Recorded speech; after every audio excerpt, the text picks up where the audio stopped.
참 먼 길을 돌아왔네요. 내가 여러분들과 헤어지는 인사말, 잘 있어 라는 말, 잘 가 라고 하는 그 잘이라는 말, 영어로 well dying, well aging 등 우리가 흔히 잘 쓰는 well이라는 말, 그게 바로 잘 있어, 잘 가 할 때의 잘입니다. 그게 바로 어질인이죠. 이게 있으면 잘 있고 잘 가게 되는 겁니다. 떠나도 그와 있었던 사람들을 생각할 것이고, 잘 있으면 떠나간 사람을 마치 곁에 있는 사람처럼 느낄 수 있을 겁니다. 그게 잘 있어, 잘 가입니다.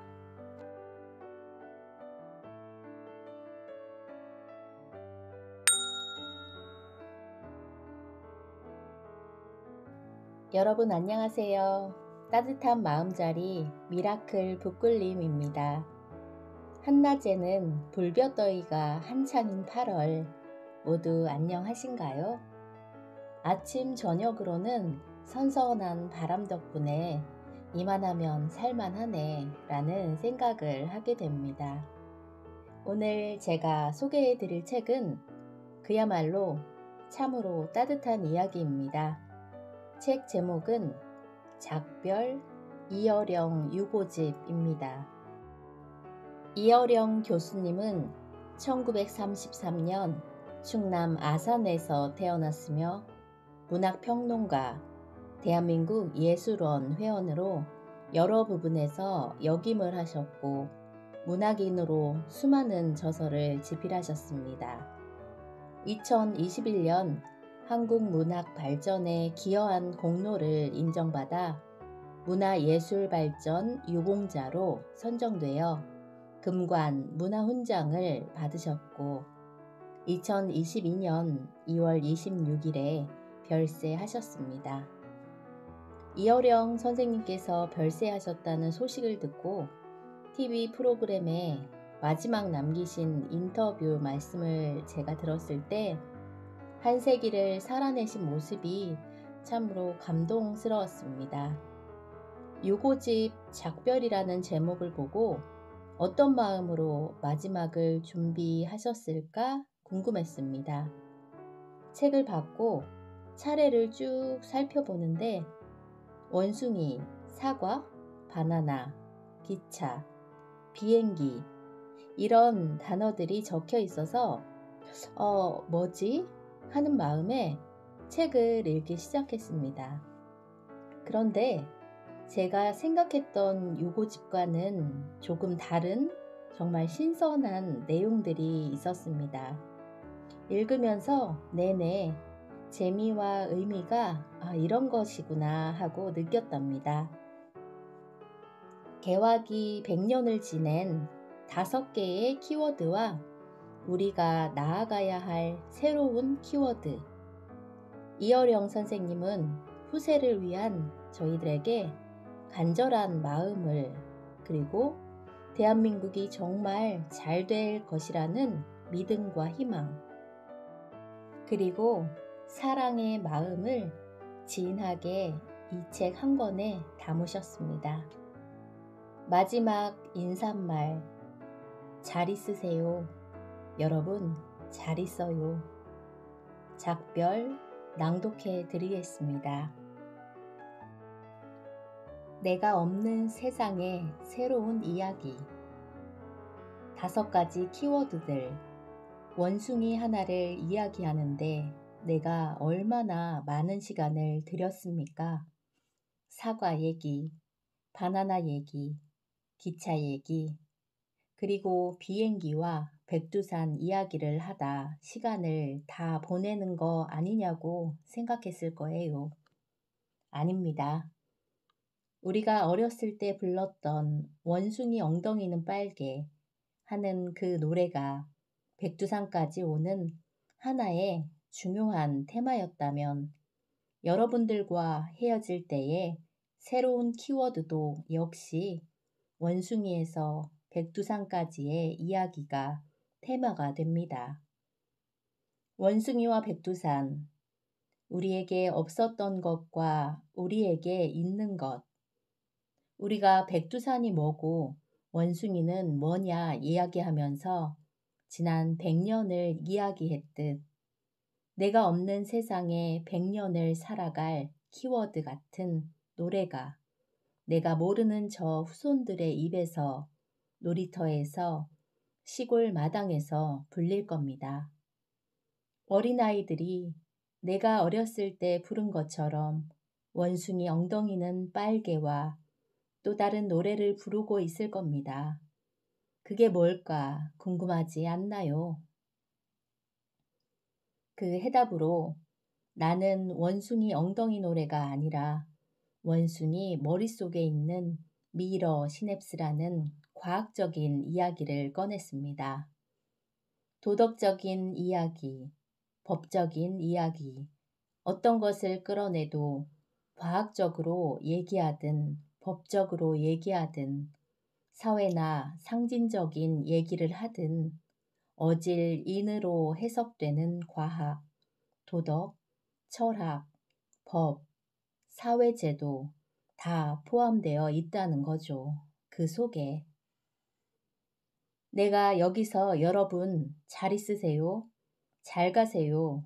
라고 헤어지는 말을 해도 여러분은 스스로 앞으로 공유할 수 있는 내가 없는 세상에서 중요한 말들을 어린아이들이 부를 수 있는 그 말을 이미 마음속에 갖게 되었을 겁니다. 자, 실제로 이걸 응용해서 생각해 볼까요?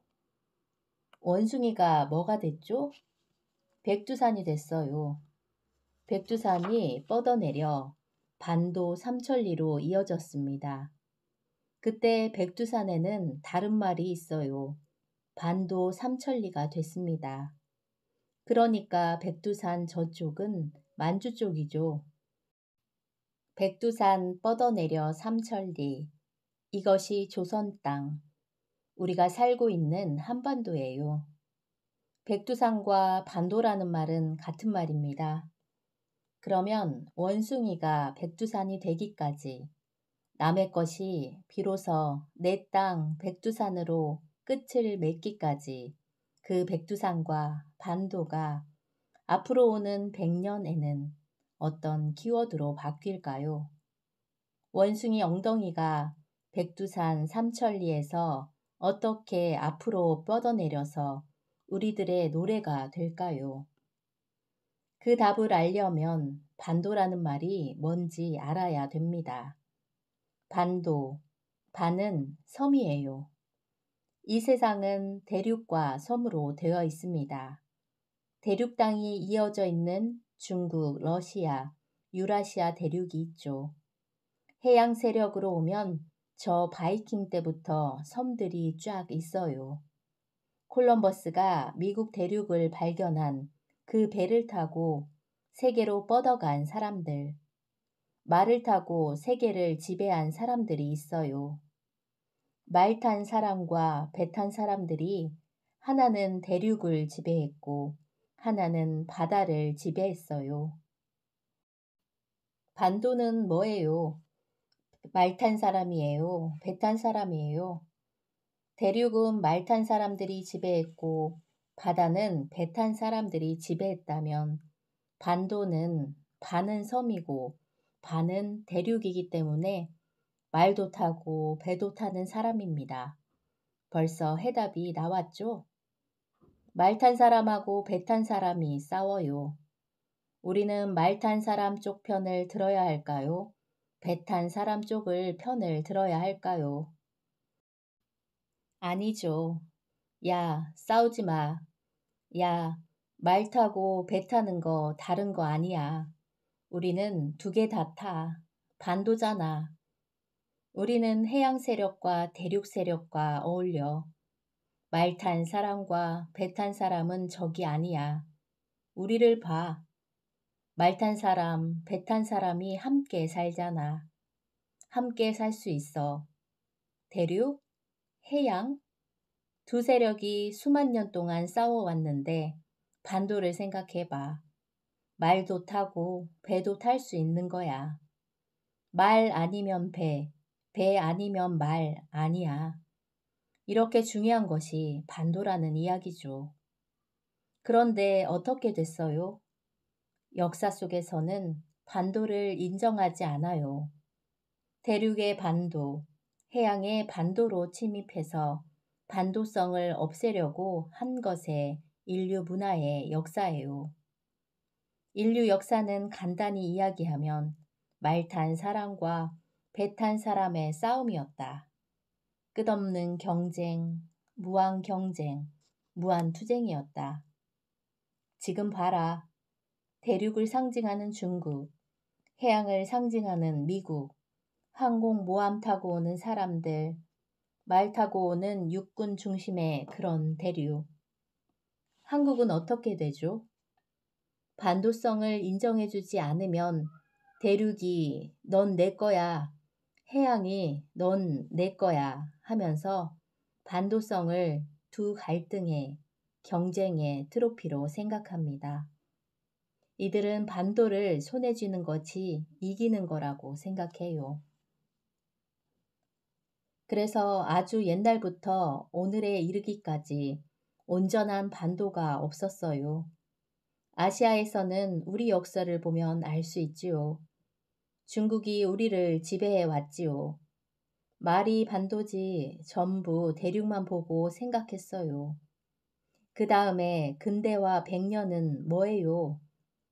해에게서 소년에게의 최남선이 쓴 것처럼 일본이 우리를 지배하지 않았더라도 근대화 과정에서 중국 대륙만 바라보던 그 사상이 서양을 바라보게 되면서 서양의 해양 세력이 우리에게 들어옵니다.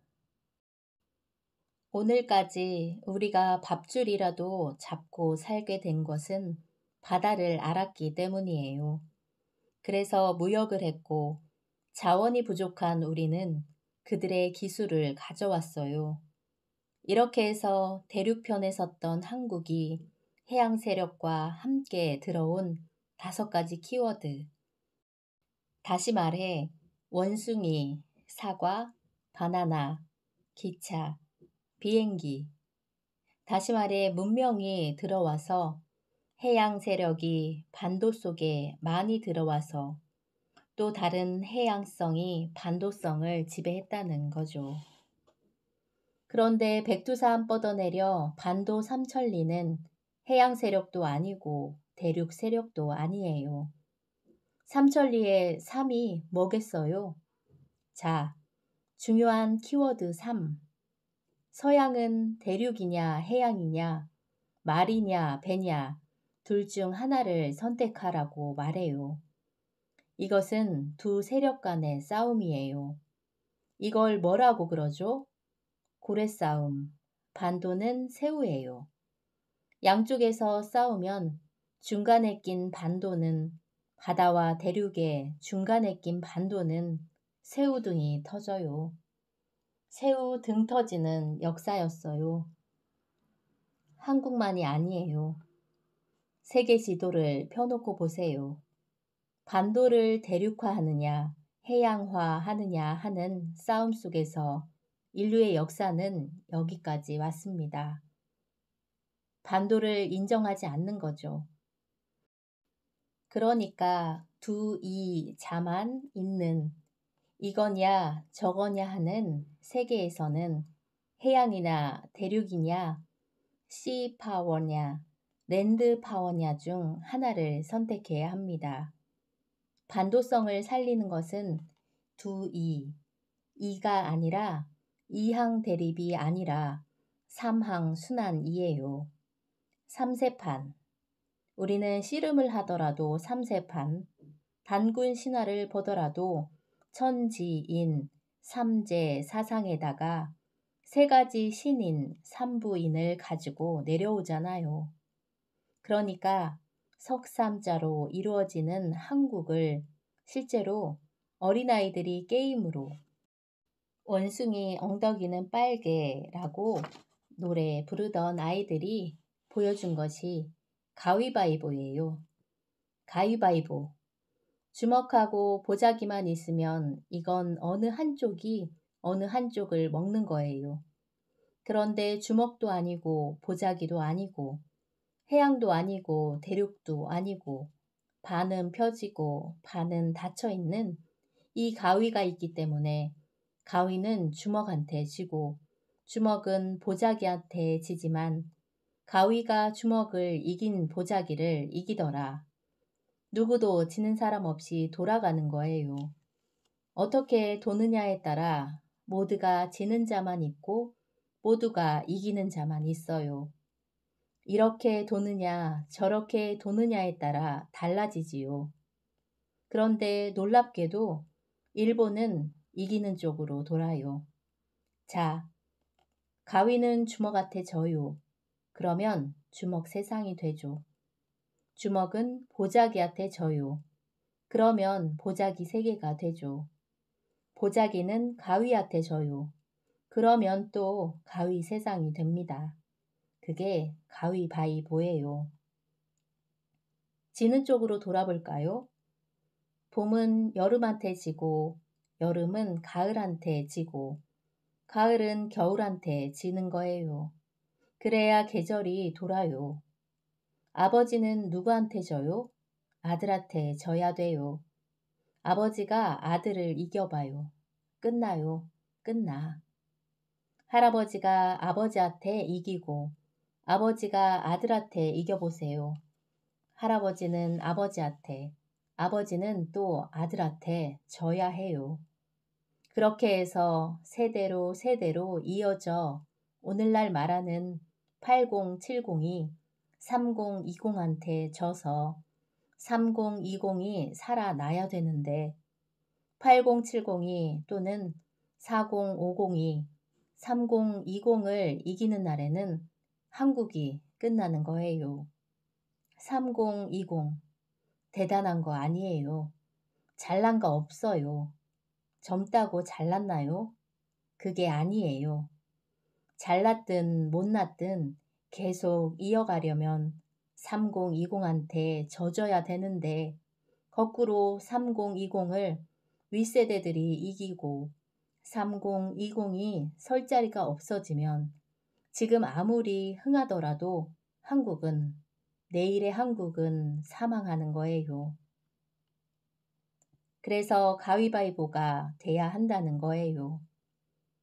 주먹이 아무리 세도 이게 나오면 지는 주먹이 되고 주먹이 약해도 저것이 나오면 이기는 주먹이 되듯이 각자 강점과 약점을 가지고 있기 때문에 서로의 약점을 굴려서 좋은 쪽으로 돌아가야 해요. 이런 일이 무역관계나 모든 것에서 이루어져 보세요. 중국하고 한국, 중국이 져요. 우리가 흑자를 내요.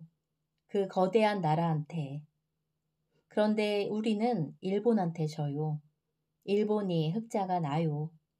그러면 일본이 최고여야 되잖아요. 그런데 일본은 중국한테 져요. 적자가 나요.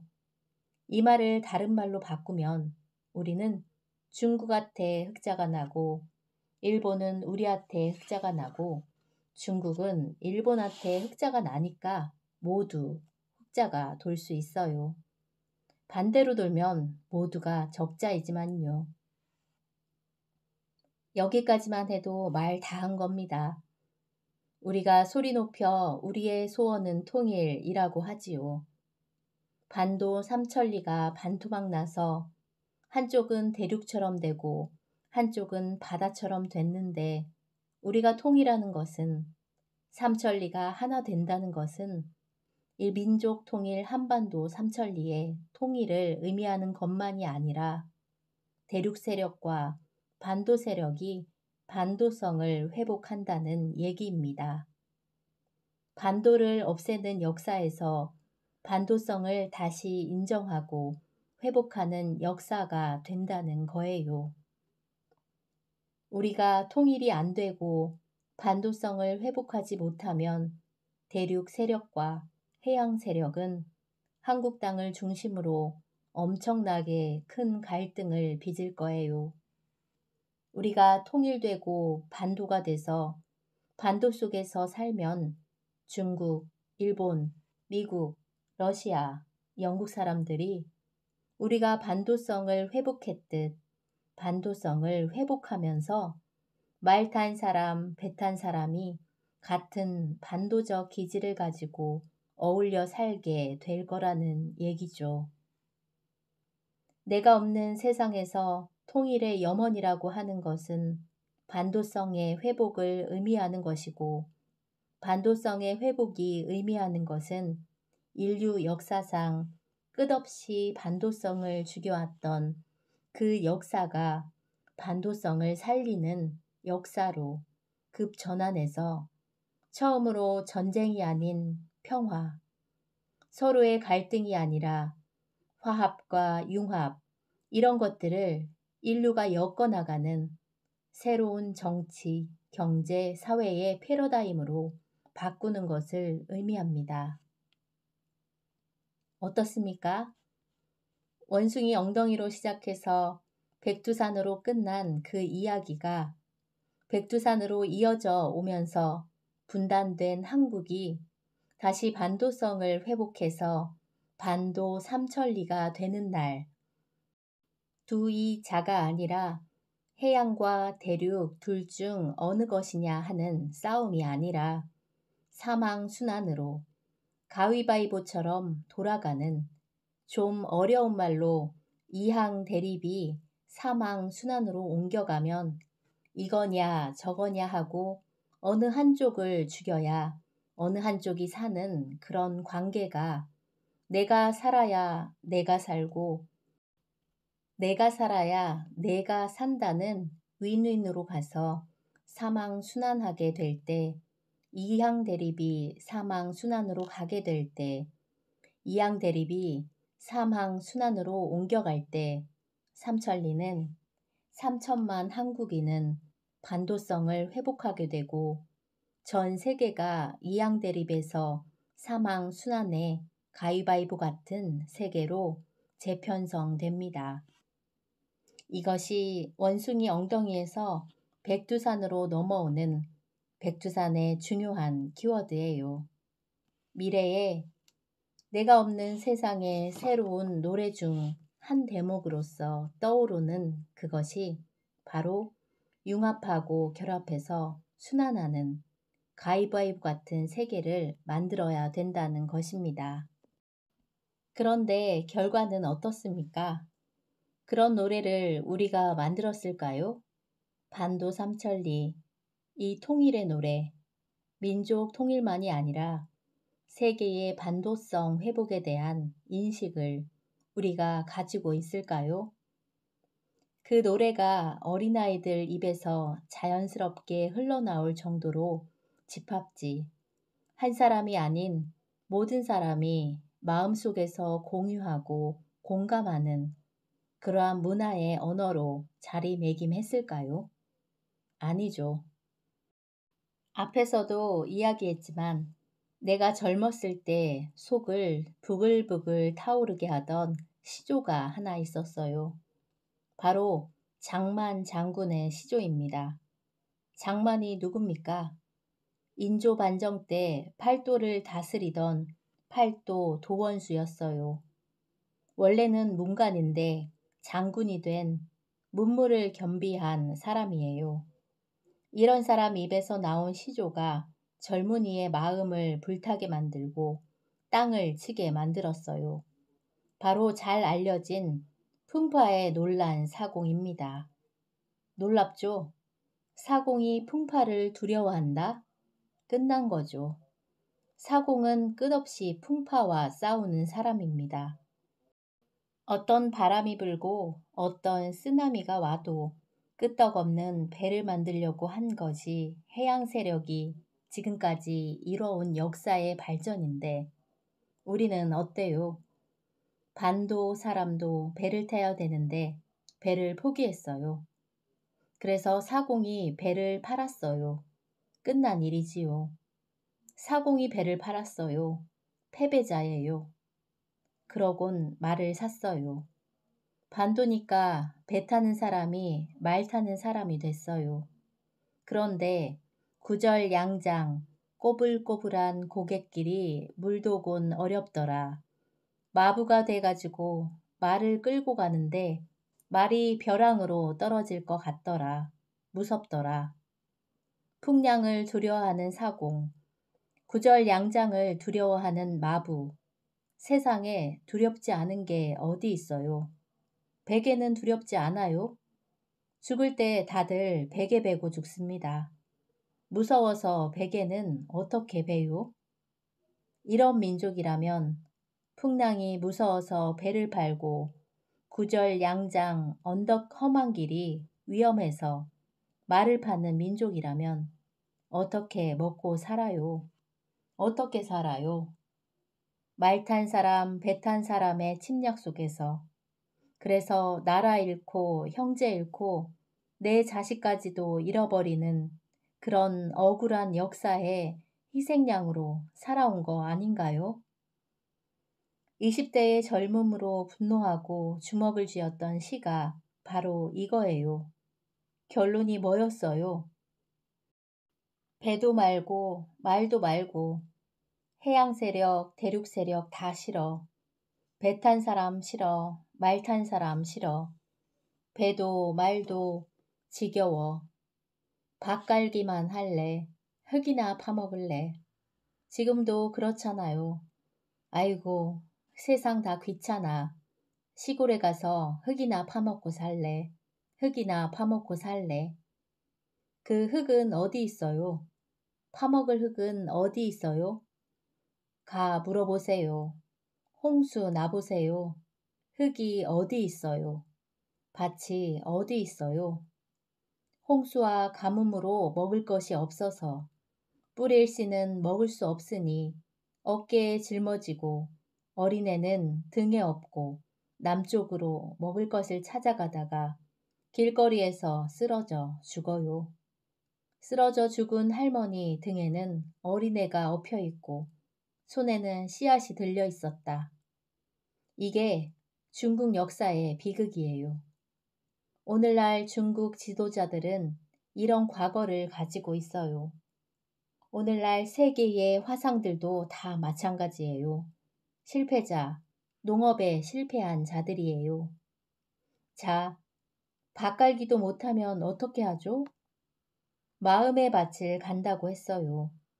말 탄 사람, 배 탄 사람들이 우리 흙은 지배할 수 있지만 우리 마음은 지배하지 못한다는 거죠. 중국 대륙의 영웅 칭기스칸, 유럽의 영웅 나폴레옹, 그리고 알렉산더 대왕, 전부 말 탄 사람이지요. 위대한 사람들이지만 뭘 못 죽였어요? 밭을 갈고 있는 사람은 죽일 수 있지만 마음의 밭을 갈고 있는 철학자나 시인, 생각하는 사람, 지식인은 못 죽였어요. 소크라테스, 플라톤은 못 죽였어요. 여러분이 잘 알다시피 아르키메데스 군사가 와서 찔러 죽였어요. 그러나 그 군사의 세력은 지금 흔적도 없지만 아르키메데스의 원리는 지금도 살아 있습니다. 마음의 밭을 갈자, 마음의 밭을 갈자. 우리가 그 많은 세력에게 말 탄 사람, 배 탄 사람에게 우리가 지배받고 모든 것을 빼앗겼지만 한국인의 마음속에 들어있던 그야말로 버려둬의 정신. 내가 늘 장난삼아서 하는 얘기가 있어요. 한국의 5G는 버려두는 거다. 누룽지, 묵은지, 우거지, 콩비지, 짠지. 이게 먹는 데만 있는 게 아니라 우리의 정신세계에도 버려둬 철학이 자리 잡고 있어요. 개화기 때 버려둬라고 했던 어질 인자, 한국의 독특한 정문화 이런 것들이 우리 마음의 밭을 가는 미래 경쟁력이 돼요. 말 탄 사람, 배 탄 사람이 못 해내는 반도성을 회복하는 데 있어서 가장 중요한 애덤 스미스가 얘기한 모럴 센티멘털이 마음속에 생기는 거예요.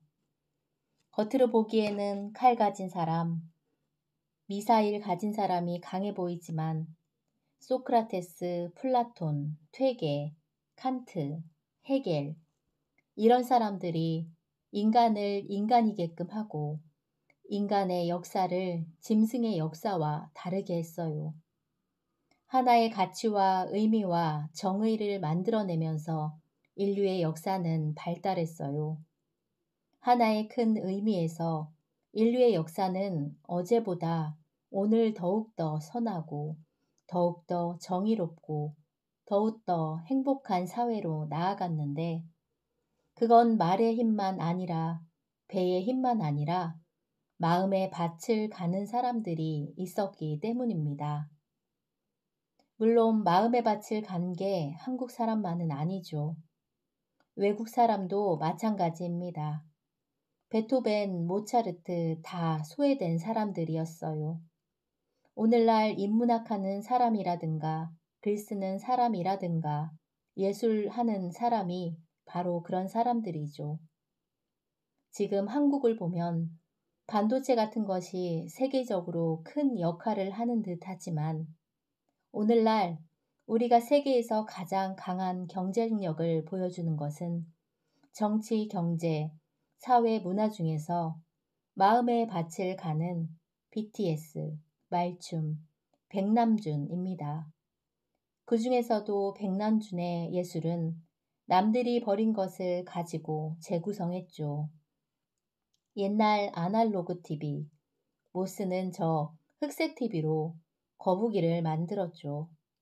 종이 비행기를 만들어 달라던 어린아이가 커서 사회 문화적 역할을 하면서 백남준과 친구가 돼서 백남준이 죽고 난 뒤에 후원 회장이 되고 그 뒤를 밀어주었어요. 장화 신고 배 타고 들어가던 갯벌에 인천공항을 만들고 새천년이 오자 인천의 학생들 200명에게 하얀 옷을 입혀서 아직 공항을 열기 전이었는데 활주로를 달리게 해서 새로운 천년, 새로운 세계로 날아가는 것을 연출한 새천년 준비위원장이 되었어요. 놀랍지 않나요? 떴다 비행기 하던 그 어린아이가 비행기를 만들고 타는 게 아니라 세계 1등 인천공항을 만드는 것을 돕고 그리고 또 인천공항에 백남준의 거북이를 진열함으로써 1년 동안 그곳을 오가는 모든 사람이 백남준의 거북이를 보고 가게 했어요. 거북선일 수도 있는 거북이를 보고 가게 했어요.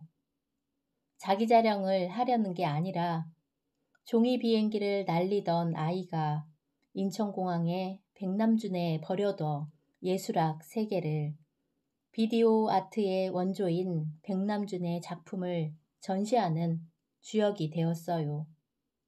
내 머릿속 발상으로 그런 일을 했어요. 100년 동안 살아온 내가 앞으로 100년 동안 살아갈 어린이들이 부르게 될 키워드 하나. 중요한 낱말 중에 하나를 꼽으면 버려둬입니다. 내가 살았던 시대의 가장 소중한 5가지 키워드 속에서 잃어버렸던 그것이 그냥 버려지지 않고 마치 누룽지처럼 묵은지처럼 우거지처럼 벌어두었던 것이 우리 식탁에 올라올 새로운 메뉴로서 21세기 앞으로 100년을 끌어갈 새로운 언어가 될 것입니다. 그것을 우리가 함께 경험하자는 것입니다. 내가 다 말하지 않아도 여러분의 가슴 속에 미래의 어린아이가 어떤 노래를 부를지 어렴풋하게 떠오를 겁니다. 우리가 새로 만들어낼 중요한 단어들이 무엇일지 짐작이 갈 겁니다. 이별이 끝이 아니고 잘 있어, 잘 가라는 말이 마지막 인사말이 아니라는 것을 나는 확신합니다. 서로 헤어지는 인사말 속에 잘 있어, 잘 가 라고 서로 웃으면서, 그리고 잘 가기를 원하고 잘 있기를 원하는 서로의 공감 속에서 죽음도 생명도 그것을 이길 수 있는 영원한 시간이 우리를 기다리고 있다는 것을 마음속으로 깊이 생각하게 됩니다. 여러분, 이것이 내가 헤어질 때와 떠날 때의 인사말입니다. 잘 있으세요. 여러분, 잘 있어요.